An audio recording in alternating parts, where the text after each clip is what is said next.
Peace. Peace. This is Joshua Miller Law, Mr. PhD. You're just now entering the cipher called Real to Real 360. K-Wise. Peace, God. Bring that beat in, kid. Indeed. Peace. Yeah. What's going on, party people? Welcome to the Real to Real 360 show. Let's get it in. We do the knowledge of wisdom so you can understand. Real to Real 360 shows in full command. We changing the game for how it all was taught. From bondage to freedom to an independent thought. Yo, the show is here to bring about a change for real. To lighten everyone so we all know the deal. 360 degrees is a fact. We created the show to give our love back to our communities so we can know what's going on and give them the support from knowledge to born. So if you're ready to learn, then it's time to go. Sit back and relax and enjoy your show.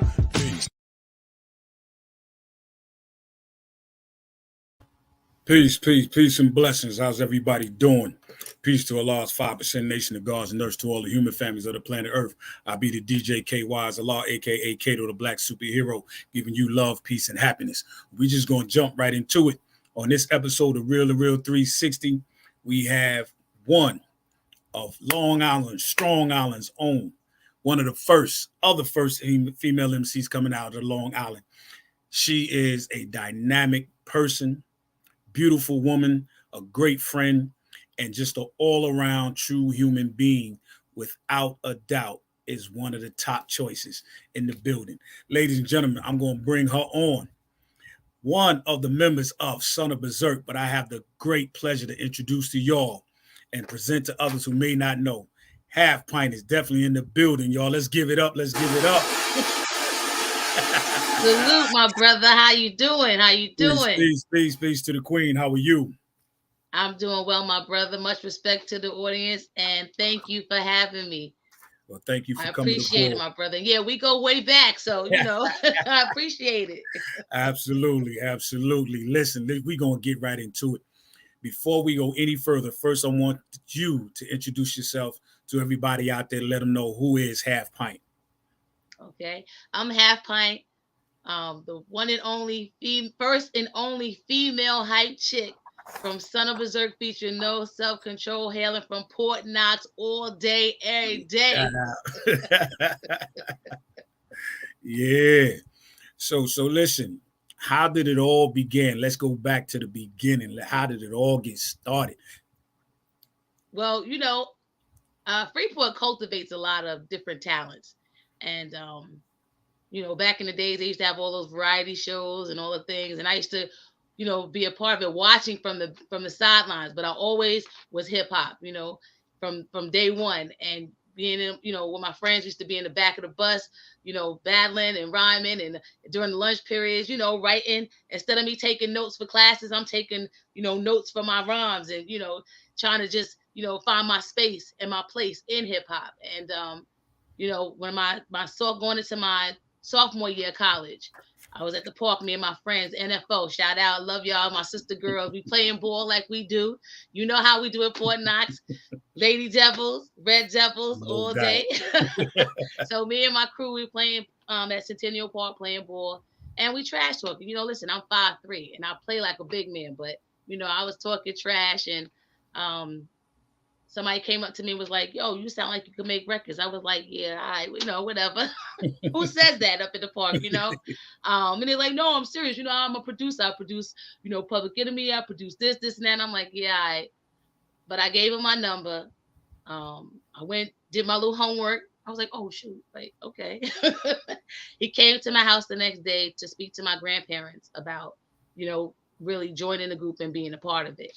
And they asked me, well, what do you want to do? And I was like, all right, I can rock with this. I'll do it.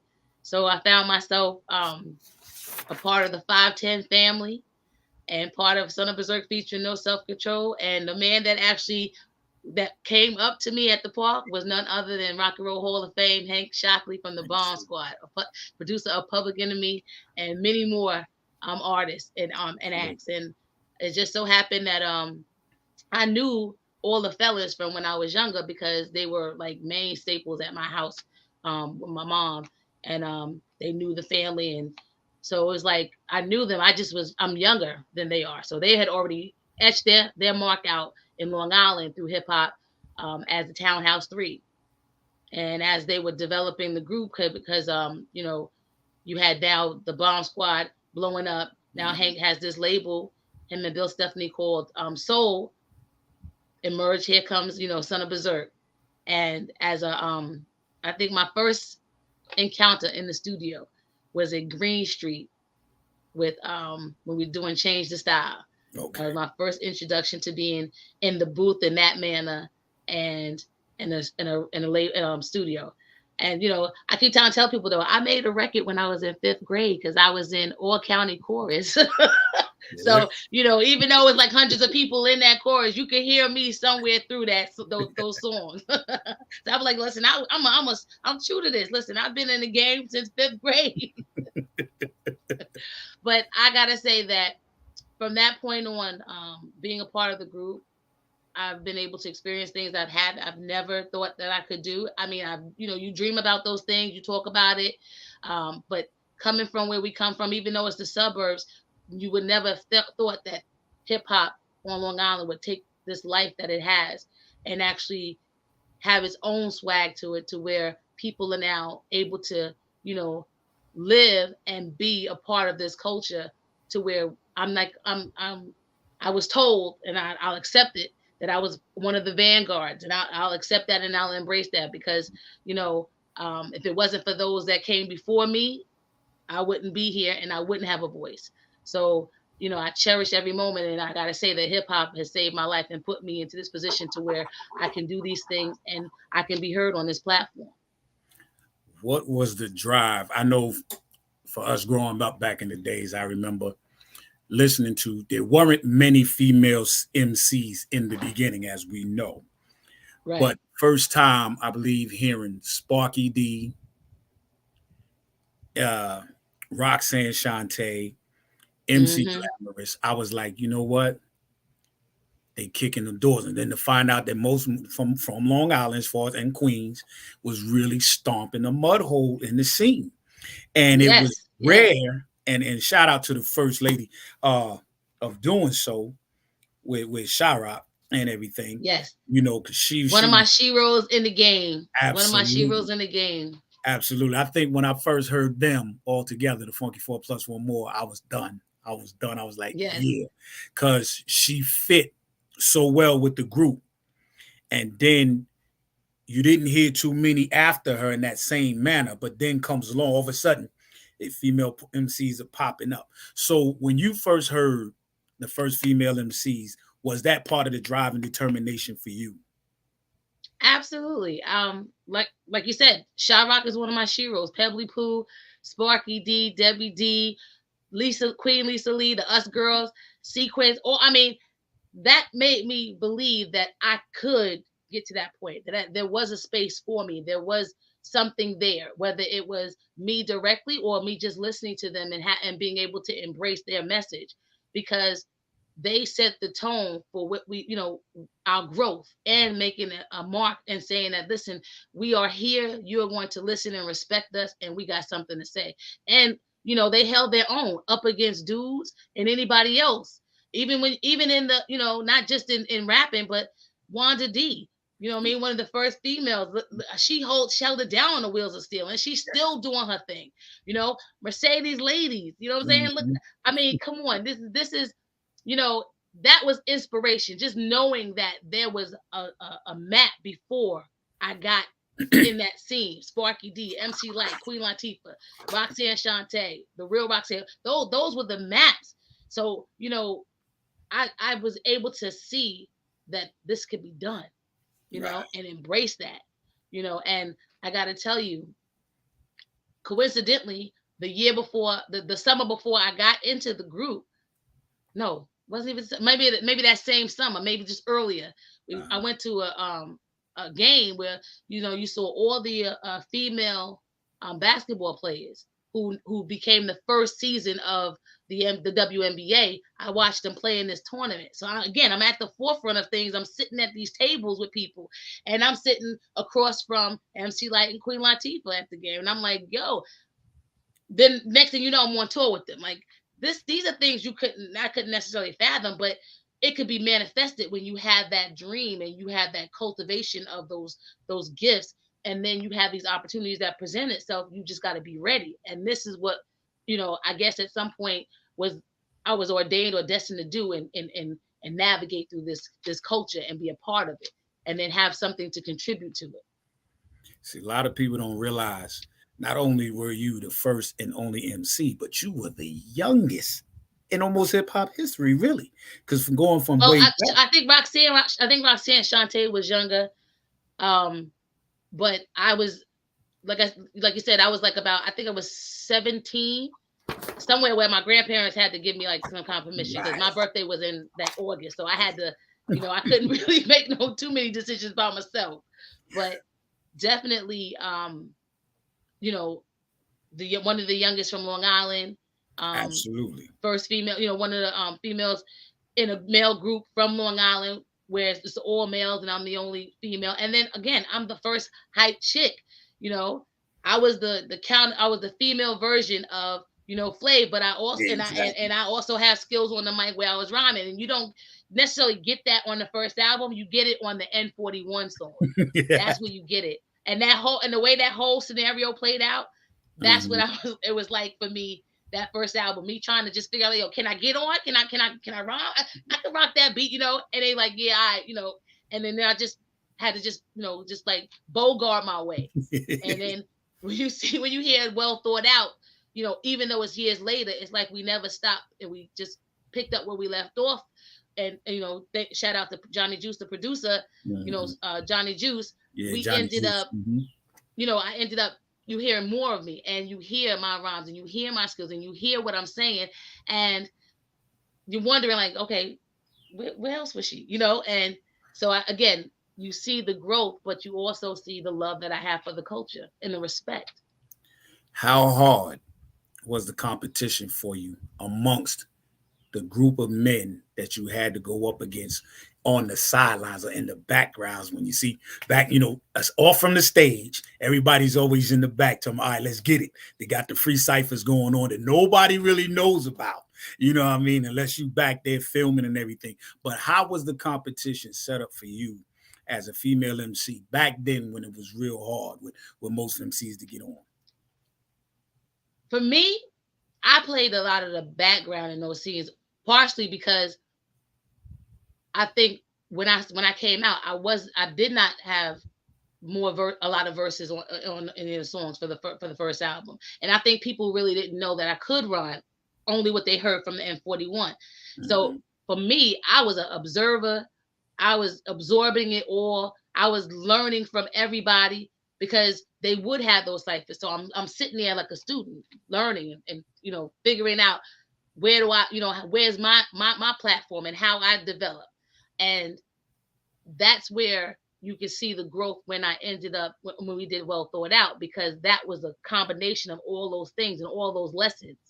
And a lot of what I've learned from that, I also ended up, using in the classroom and using in, to cultivate skills from other students, so that this way they had their voice. It wasn't easy for females at that time to even be heard. So you had to have that, you had to bogart. And you had to, you had to make sure that you came through hard. So for me, mine was, just talking the junk that I was talking and saying those things and having those cadence that where I was on, it wasn't necessarily rap, but what it was my cadence. So that this way I was able to navigate and find my niche. But then what you see is the growth when I started rhyming on these songs. All of those things came together as if, it was like one whole. That was like the final for me. I had the lessons and I had the quizzes, and then I had that final. And that's what you hear on Well Thought Out and on as it starts to develop on my solo projects. Cool. And I sure enough was about to say, you were the counter female part of Flavor Flav, because he was always hyping. You was definitely the crowd mock, so I said, yeah, just like Flav, but like I said, a lot of people didn't realize about the skills that you had with your penmanship as well as your words, So again, we thank you for all that, leading that way and trailblazing. So in the development now, of looking at the stage of hip hop, how do you take hip hop, today's hip hop? I think I'm like I said, I respect the culture. So every aspect of it. And I make sure that when in my conversations, even, through in my music, I try to make sure that everyone understands that there is a culture and that it has to be respected from the baby up until the young adults. I think that now that there's a lot of commercialism that has kind of divided rap into these different types of genres, but that is only one part of the culture.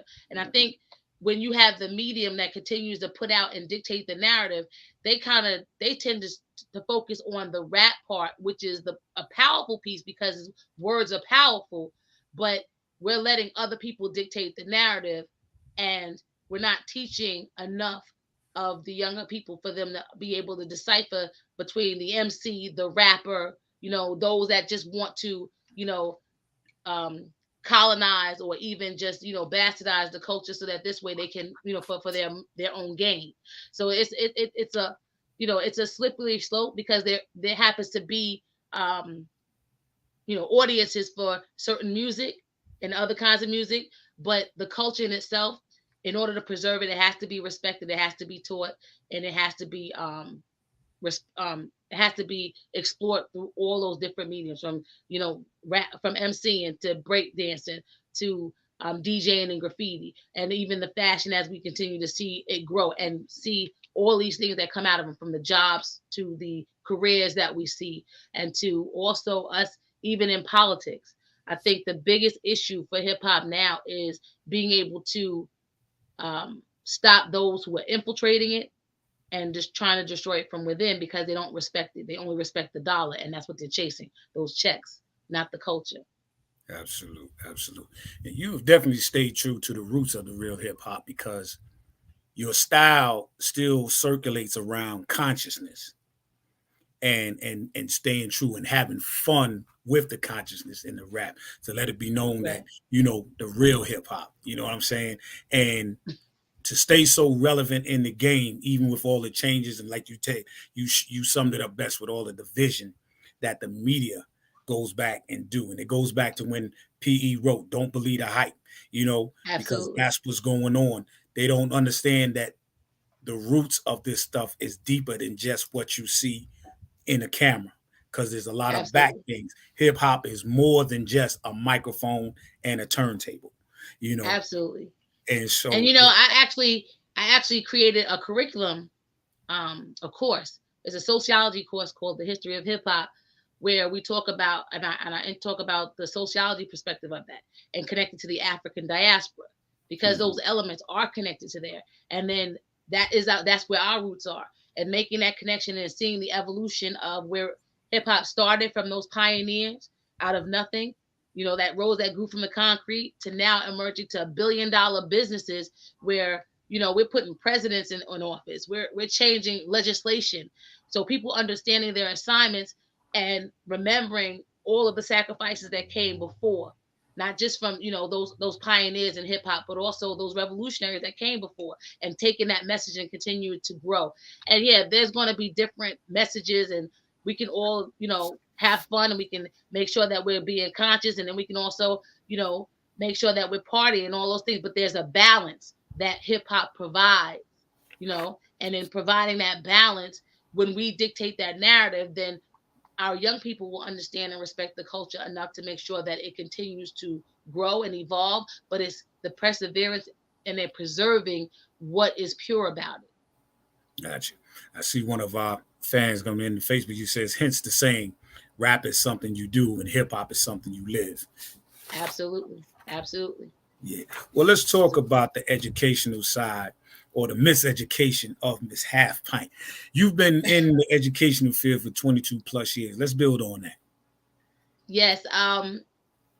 When I was in college, I actually went to college. I was a ball player. I played ball in college. The first, first of all, when everybody has gifts, and I think that it's about whether or not they're cultivated enough for you to actually go into those those gifts and actually be able to share it with the rest of the world.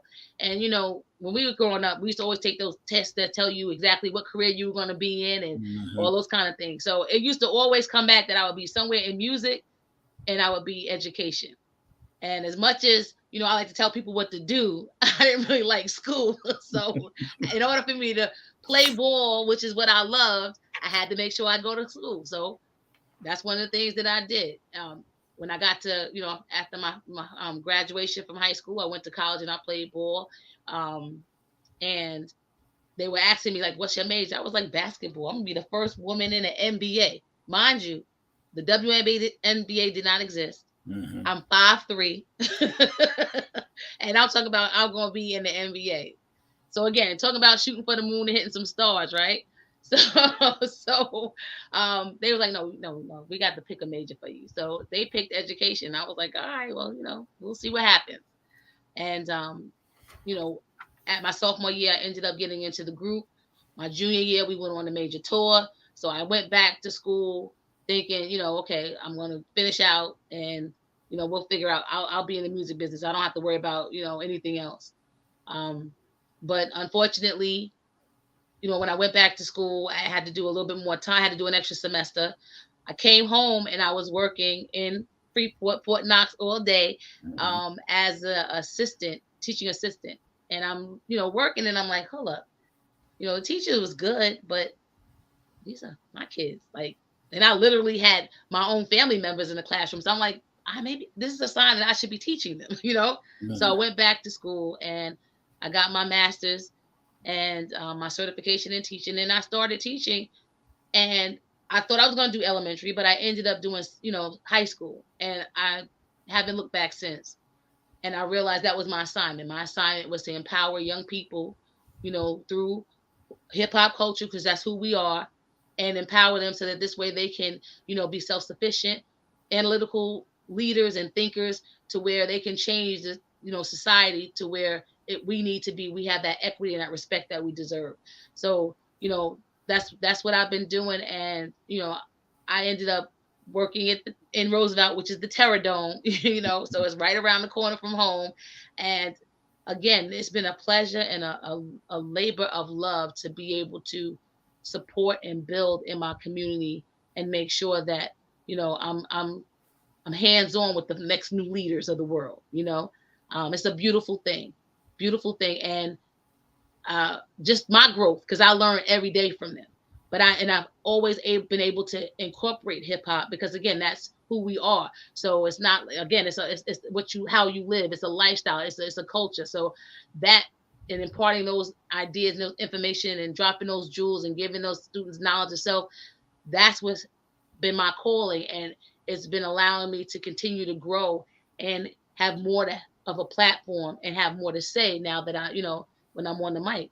I have to be very, you know, cautious and conscious of what I'm saying because there are people who are listening and words are powerful. So, you know, being able to combine, you know, what I do in one realm and another, it's a wonderful thing. It's not too far-fetched from me, you know, so I don't have to put on airs and, you know, be something that I'm not. This is all me. It is what it is. Love me or hate me, you know, you're going to get it all. And, you know, I ain't scared of nothing. I got the Napoleonic superwoman complex. I think I could beat the world and save it at the same time. And it's that kind of talking that got me on this or down with the group. There you go. So now y'all know why. And now y'all know, okay? Okay. And shout out, and it's my village that helped me and my ancestors that got my back. That's why I'm where I'm at. Half pint. How did the half pint come into fruition? Okay, well, back in the days, you know, when you making your names up, I used to be Sexy C, then I was Little C, and, you know, I needed something, you know, when I joined the group, I really wanted to identify myself with just strength, but also acknowledging that, you know, there's something different about me. I'm half pint. I half pint. I don't half step. You know what I mean? And I just take no shorts. And I thought that best described me, especially, you know, sometimes, you know, I'm what you not expected. And it's okay because I embrace it all. So that's where I kind of got that idea when it came to naming myself again and reinventing myself for Son of Bazerk. It was still me. It was just me shedding some idealisms and some things from who I used to be, because I grew, but I didn't grow, but I grew. My cousin once told me, she said, you're a midget, just nobody want to tell you that. They too scared to tell you that. You're just a tall midget. I'm like, yeah, So again, I gotta be able to, look at things as being, the glass being half full, because that's how we grew up. That's what the village taught us, to keep pushing, to keep persevering. And again, I think that's part of letting people know I might be half pint, but I ain't no joke. Don't try to play me for no sucker, because it ain't going like that. All right. Wow. Definitely wise words. With the education background and to knowing how things are today with hip hop or in the industry, let's just get it right. Because we know that when hip hop first blasted the scene, late 70s going into the early 80s, we weren't really mindful of the educational side of hip hop in the industry. Right. We were ready to just sign our names on the dotted line and get on, put a record on, and like, yo, I've made it. But in the end results, what we found out was that what we made wasn't much from what we should have gotten, because we didn't take the time to learn to educate ourselves in the industry side of hip hop. How important is you as an educator, and then you look at the students that you're teaching who say to themselves, I think I want to pursue a musical career, being an MC, a producer, a DJ, so forth and so on. And sometimes you wind up hearing the same thing from back in the day. All I want to do is just get on and I can make it. How important is it for you to say, listen, it's more to it than that. Here's the education. Let me school you. It's very important. I mean, that's one of the things that that's the first thing I say. My students always my students know who I am and what I'm doing and what I do outside of the school setting. So they'll be like, yo, Miss J, I want to get put on. I'll be like, yo, listen, this is the game. This is what you have to do. First of all, you got to work at your craft. If you ain't passing English 9 through 12, it's a wrap, because you need the vocabulary. You need to build those skills. I let them know that everything that they're learning, although it may not be all that they should be learning, because it should be tied to cultural responsiveness. It should be tied to who they are and giving them knowledge of self. Just the skill itself will help build capacity for them to be able to express themselves the way that they need to, whether it's science, math, English, or social studies, because you got to learn the history of hip hop in order to be able to move forward. If you don't know from the past, you're bound to make the same mistakes. You got to know, again, English. You got to be able to put words together. You got to be able to have a vocabulary. You got to be able to think and be able to create. When you're talking about science, that is, science and math. That's all what makes up music. That's all that makes up that brain power. Your trial and error. Your way of being able to analyze things, to be able to see things from a different perspective and hear things from a different perspective, or hear things that may not be heard by others. It's all about, again, working on that craft, building that capacity so that this way understand this is a 25-hour, 8-day a week work job. You know what I'm saying? This is, I think Light said it best. She said it's 10%, having fun and 90% work. There's no game in here. And if you want to really, be successful, because you get to dictate what success looks like for you. But if you want to be successful, you're going to have to learn the ins and outs of it. You're going to have to learn how to build, from that. And you're going to also have to learn how to be true to yourself. Mm-hmm. Wow. Definite. We appreciate that. And I hope that everybody listening takes heed to the wise words just spoken, because education and knowledge is the key. All right. The more you educate yourself, like I said, the more you know, the more your mentality grows. So you won't make sure you don't want nobody pull the wool over your skin and on a scam. You understand what I'm saying? That's right. Especially when it comes when you know better, you do better. Absolutely. Know your worth. Know your worth. Absolutely. Before you allow somebody to tell you your worth. Know your worth. Yeah. You know what I mean? And that is credence that you have to live by, because people will only do what you allow them to. Absolutely. All right, let's talk about the Ja and Pint show. All right, let's get on that. How did that come about? Okay, when we were on the Hip Hop Gods tour in 2012, we were performing. Shout out to all those acts, the Hip Hop Gods. That was an amazing tour that Chuck had put together. You know, you had Johnny Juice, you had the band, you had Wise Intelligence from Poor Righteous Teachers, X Clan, Awesome Dre, Moni Love.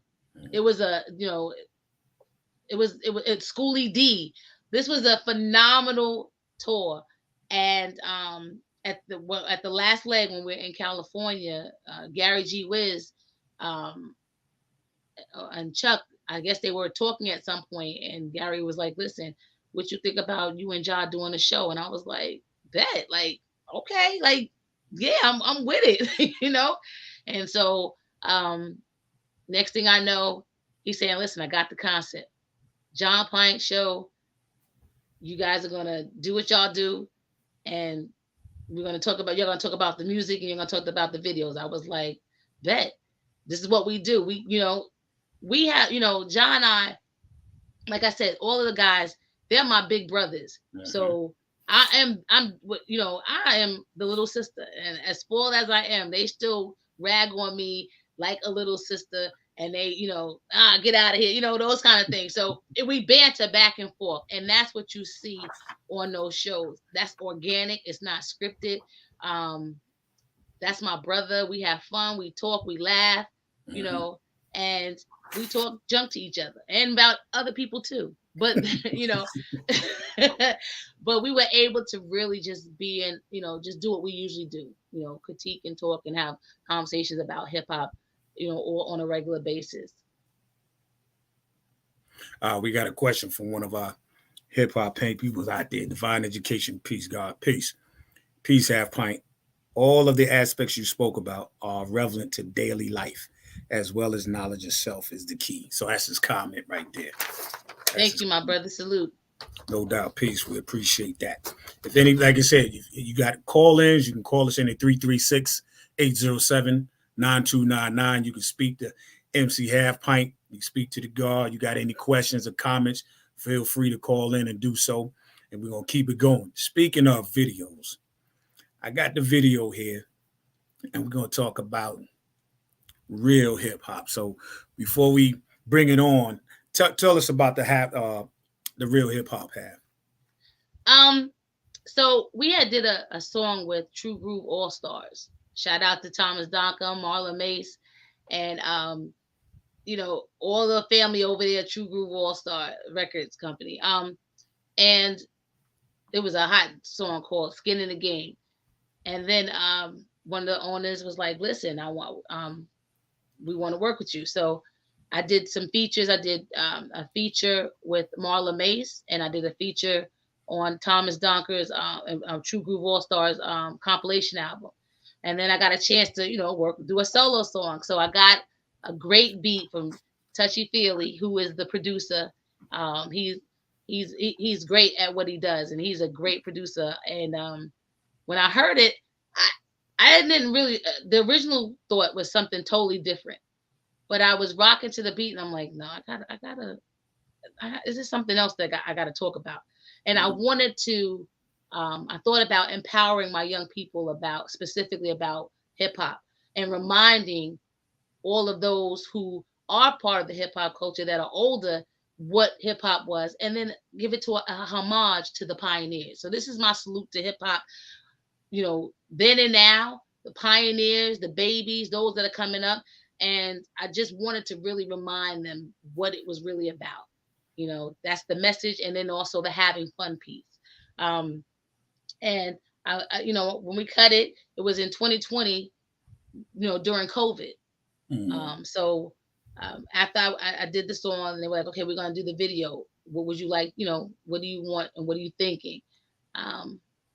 And that's, they kind of came up with the idea, since they already knew that I was teaching everything. It just was organic to come up with that whole idea, the scenery of being in the classroom as if I'm teaching students. And the young man, the star of the show, is my nephew, Taylor Alvarado, my brother, Robert, born Teak, Go Wire. That is his grandson. So it was a pleasure. And I tell you, I just loved him in the video, because what we were doing is I said, Taylor, you want to be in the video? He's like, yeah, auntie.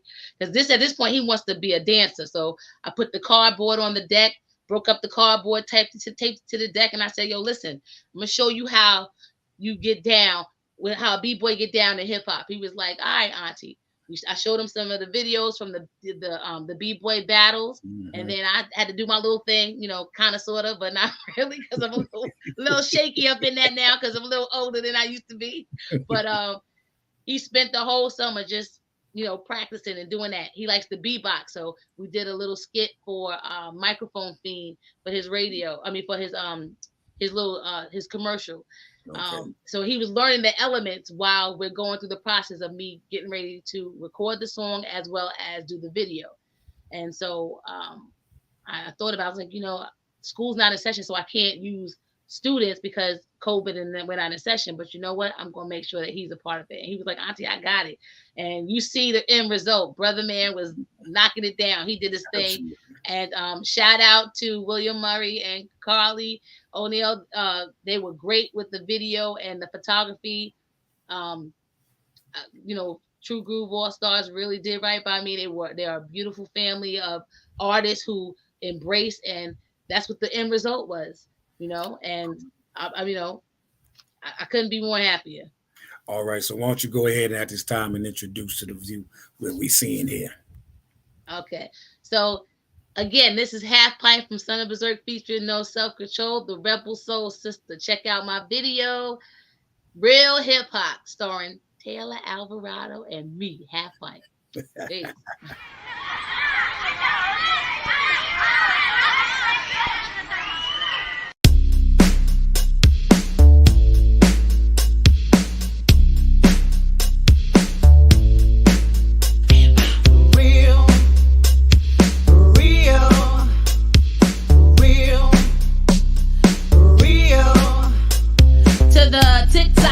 You don't stop, it's that real hip-hop. B-boys poppin' lock, sweeping up rock. Graffiti is an art, but they ran from cops. MCs bragged a lot about what they got. DJs packed the spot, spinning, playing and rock. From block to bass and beatbox. That was real hip-hop. Hip-hop, you don't stop. DJs make the party rock. MCs keep the crowd on lock.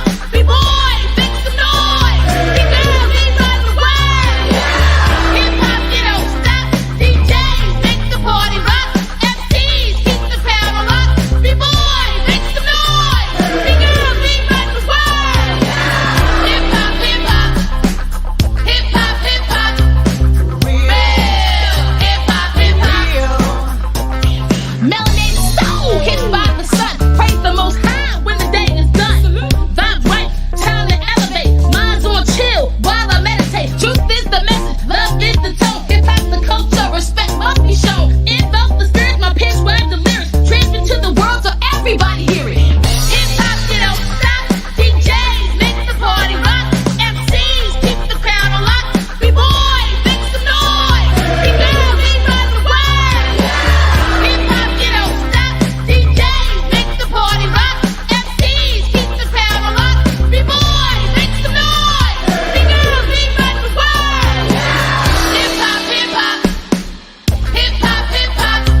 That's what I'm talking about right there. Real hip hop, hip hop.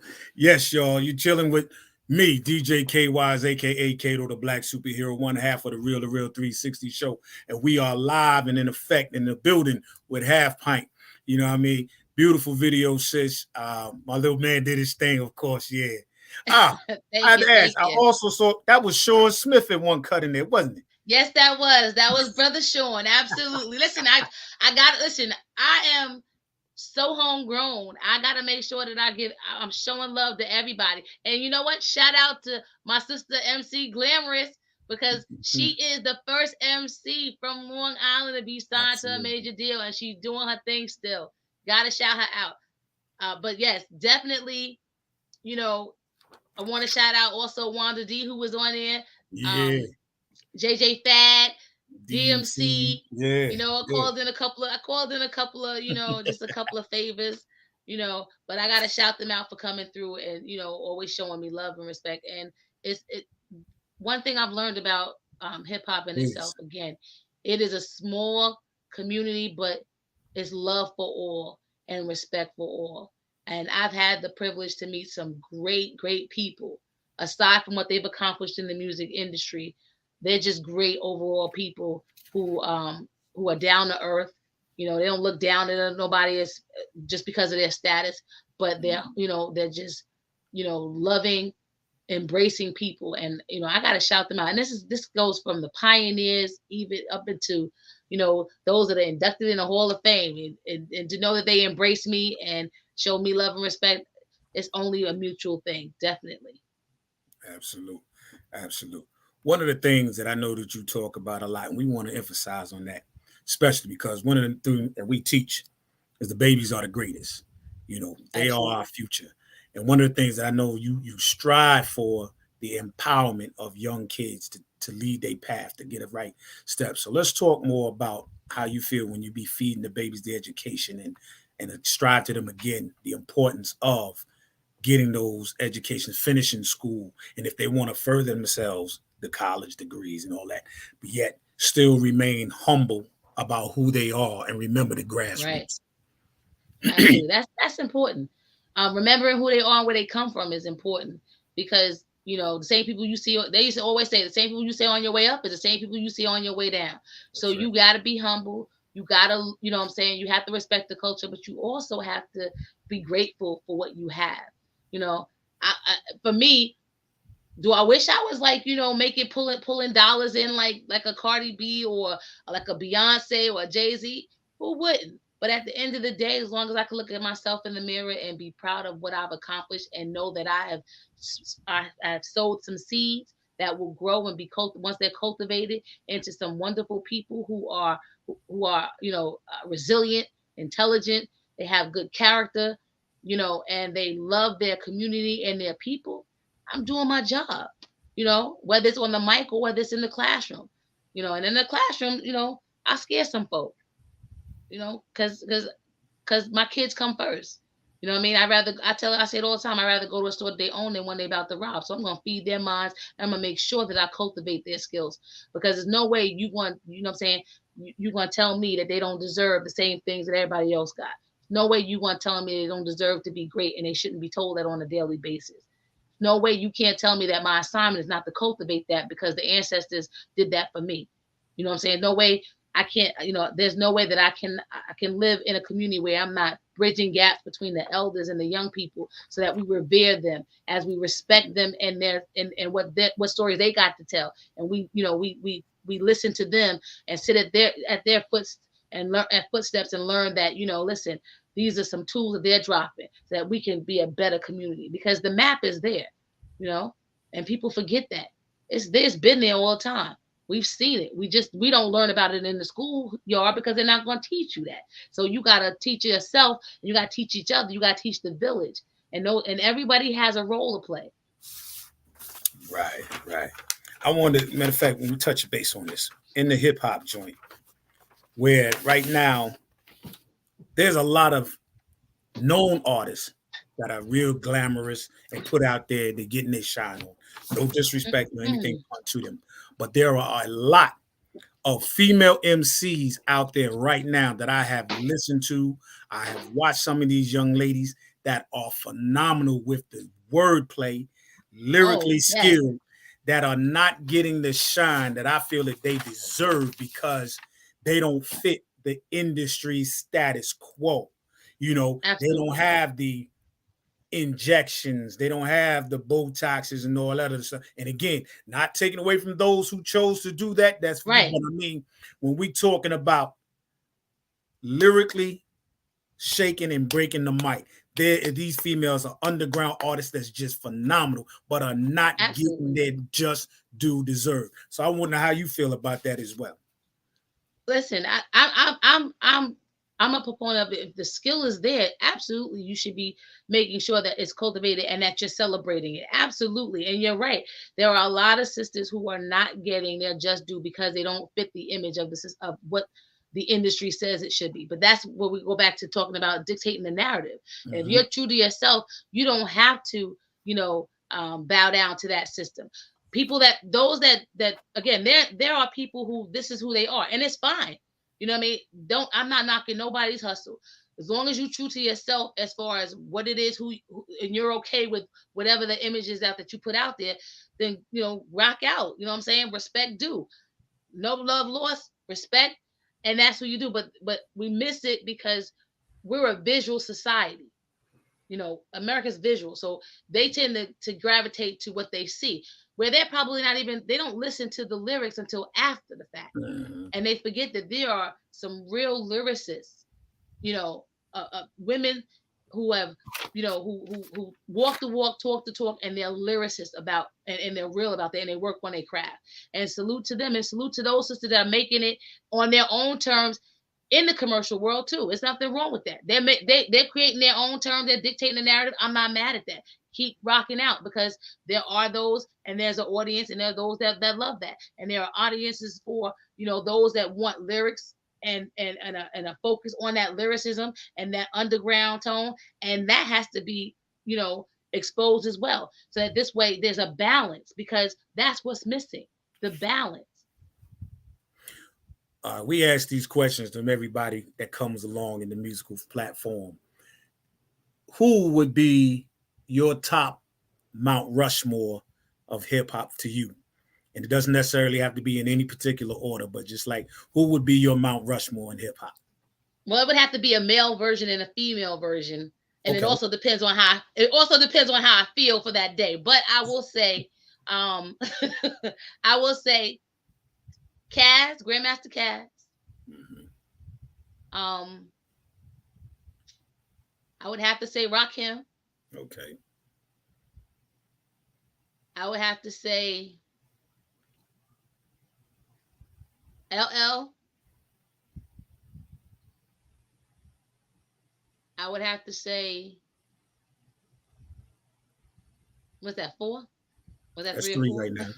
That's 3. One more, right? We throw 2 more out there if you want. Yeah, go ahead. All right. KRS-One. Mm-hmm. And of course my bro Chuck. But I also would have to sit, Chirac in there somewhere, because, again, these are pioneers. So it's, it's about them setting the tone and the platform for mm-hmm. those to come on their shoulders and leap off. So, when you look at Rakim, know that Nas and Mike Geronimo and, J. Cole, they are grandchildren and children and grandchildren, great grandchildren of that.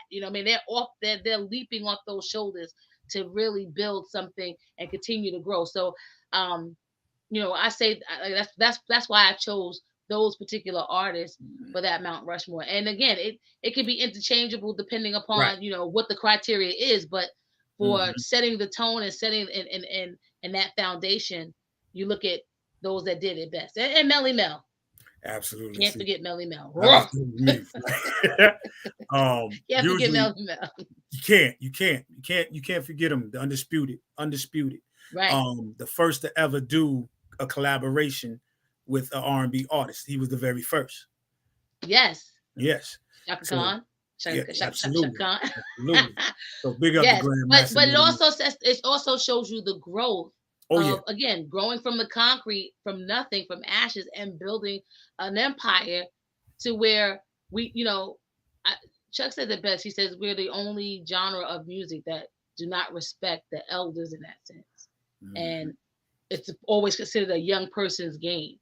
But yeah, it was a young person's game because it was young people that started it. You know what I mean? So if you know your history, yeah, it is a young person's game, but in the sense of that's who started it. And as they grew and evolved, so has their message and their purpose. And then when you look at those that are coming behind them, they were doing the same thing. So if I'm talking about whatever I'm talking about, when I first come out, my first album, should I really be talking about that? If it's not empowering or uplifting in my third or fourth album, I'm still talking about keys and but I get it because that's the audience that gravitates to them. Right. But if they have knowledge of self and they understand what their role is, then they will tend to teach those that are listening in their audience that this might be something I'm talking about, but this is a lifestyle you don't want. This ain't that smoke you want, you know what I mean? And empower them. And then again, everyone knows their role so that this way, when you talk about soldiers, you're not talking those about hugging the block. What they're doing is protecting the block so that this way the elders and the young people can grow and thrive because that's their role. So you dictate the narrative in our community and individualize the role so that this way they understand everybody's important and it doesn't matter what role you play. Just know that it's intricate to the welfare and the positivity and the growth of the community in the village. Absolutely. Two things that I would love to see in hip hop. As we did like We Are the World joint and Live Aid, stuff like that. I would love to see the female MCs, the female artists from now to the beginning of most who's still around to do a phenomenal get together to show the unification of women in hip hop, how, the history is still there. And I'm talking from all four corners of the planet, East Coast, West Coast, South, North, and that I think that would be an explosive and powerful Black movement for the culture as well, because we haven't had that in so long, even on the male side. I would love to see it because we need most of our people, our brothers, to stand up, to show forth that there's a lot of things going on in this world and in this wilderness of North America that we just can't keep allowing to happen. Absolutely. We have to stand up and unify for everything we got to do. Absolutely. Chuck said it best when he came out with Fight the Power. When PE did that, that was the monument of structure. And absolutely. I feel that some of us have done a good job, but there's a lot of us that fall by the wayside as Black men in general. I don't care about what side of religion you're chasing or coming from or whatever. The point is, we are the first human of any kind that exists. Absolutely. And to show forth our likeness, we need to come together, show forth our intelligence. Because man means intelligence, but you have to understand what defines man being intelligent. Give yourself a my God concept of being God, showing and proving who you are by standing on your square. And in hip hop, it's real important. I think it's still real important because we have a message. There's still a message out there that needs to be heard. Still a message that needs to be taught. Absolutely. Still a lesson in the music that needs to be given. And the only ones to do it is wake up. That's all I'm saying is wake up to the knowledge. Absolutely, but when you see how powerful hip hop is, and they knew that, which is the reason why they had to change the trajectory of the sound, of the image, of the message, because you did have Fight the Power, you did have F the Police, you did have these songs that were calling cards saying, "Listen, we've had enough," and we're going to take up the arms the same way our elders did with the Black liberation movement, with the civil rights movement, with all those things. We're going to galvanize, we're going to put it on our backs, and we're going to change the dynamics of what's happening because we've had enough. And just as every revolution, as we try to, gain some momentum, they try to change the game on us. And even though they tried, and you see what they're doing, I gotta say, a lot of these young brothers and sisters who are making the money, they are investing in it back into the community. They are doing, but we have to be very mindful of the language that we use, of the words that we use, and how we address each other, and modeling the behavior that we want to, we want others who are watching us to model, because that's what's important, because they're going to do what we do, not what we say. So we have to also be mindful of walking the walk as we talk the talk. I definitely believe that, as powerful as hip hop is, that, they have strategically created ways to continue to oppress it, but it's not going nowhere. It's not. You have the emergence of Rock the Bells with LL Cool J, who said, you know what, I got this. Not only do I have this, but I have the platform. I have the what you call it. I have the status now where I can create change. So he's doing it. He's going back, and he's making you look and listen to hip hop in its essence, in its normal format.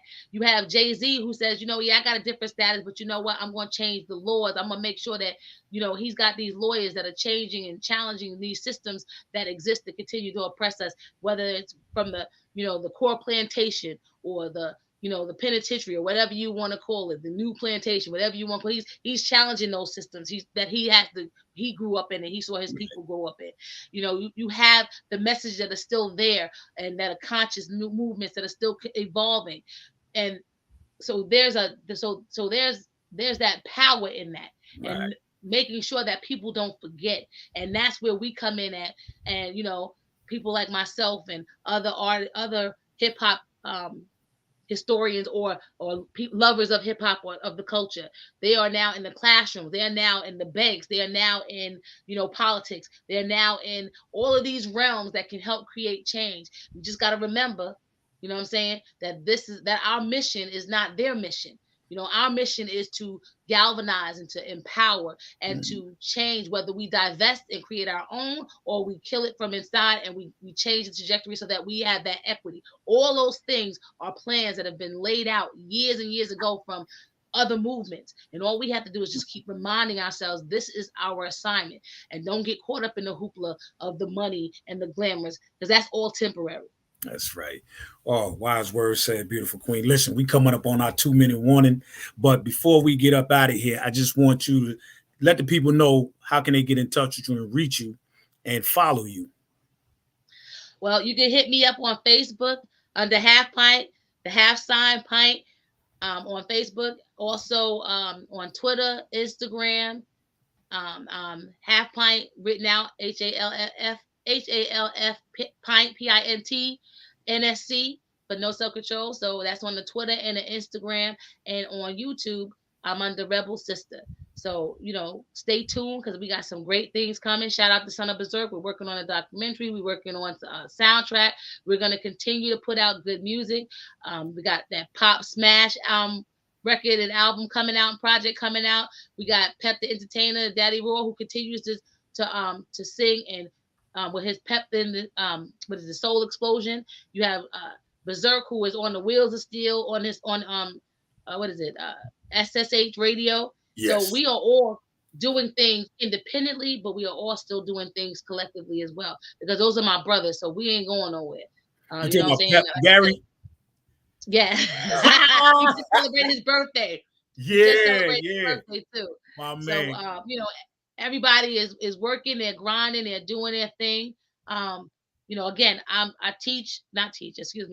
am a teacher, but I am now assistant principal at Roosevelt High School, which is known as Terra Dome. I also run the alternative program in that community. I also just finished helping to write curriculum for Black Studies for New York City schools. I produce a webcast show called The Classroom Hip Hop 101 with Dr. Blizzy, the nation's hip hop principal. Make sure you catch those shows. We're about to start season 5, which is early admission, because we do it by semester. And that John Pint show, that's still on. That's still shows are still on YouTube that you can catch, as well as Hip Hop for Justice. I am a member of the Hip Hop for Justice Coalition, as well as a host of that show with Brother Miles and Brother James from S1Ws. So we continue to, push the envelope, empower, explore, expose, and uplift. So please make sure y'all check me out. Check out all those other entities that I'm a part of. And I did a feature with the B-Boys. Shout out to the B-Boys who are Spit Slam record label. I did a song with them called What We Gonna Do.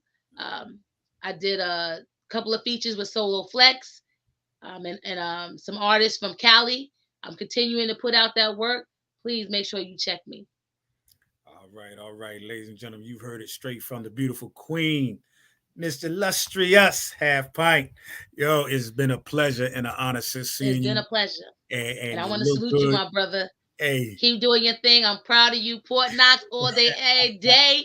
Shout out to my Son of Bazerk brothers. Shout out to 510 family. Shout out to my peoples at the school, at Roosevelt High School. Shout out to Port Knox. Shout out to NFO, my sister girls. I love y'all. Shout out to hip hop in general, all the pioneers. Salute. Thank you. Yeah. Tell them, TA, I'm still waiting on them. Y'all got to come on up. Son of Bazerk, y'all got to come up and represent. Absolutely, my brother. Yeah, on behalf of myself, my co-host who's absent tonight now, Josh Allah, I am DJ KY. We're going to say peace. Half Pint, I'm going to pull you in the back room. Just give me 1 minute and don't shout out, don't leave yet. I'll just pull you back in a minute. We're going to talk. Okay. All right. Thank you once again, everybody. Hope you had a beautiful and wonderful time with us. And enjoy this episode with one and only Half Pint, part of the group Son of Bazerk. And it's been a grand design plan with everybody. I hope that y'all have a safe day, have a safe weekend. You know what I mean? Be careful out there. Whatever you do it with knowledge, wisdom, and understanding. And on that note, I'm going to leave y'all with this. We are out of here. And we do it like nobody business. Ladies and gentlemen, we're starting to come to the end of the show. And I want to take the time out and thank our guests for coming on. Also, too, we want to make sure that y'all listening and subscribing. And tell a friend and tell a friend. And keep sharing. Because we're going to be bringing y'all the real content. You know what I mean? So, DJ KY, brother, take us up out of here, son. Peace.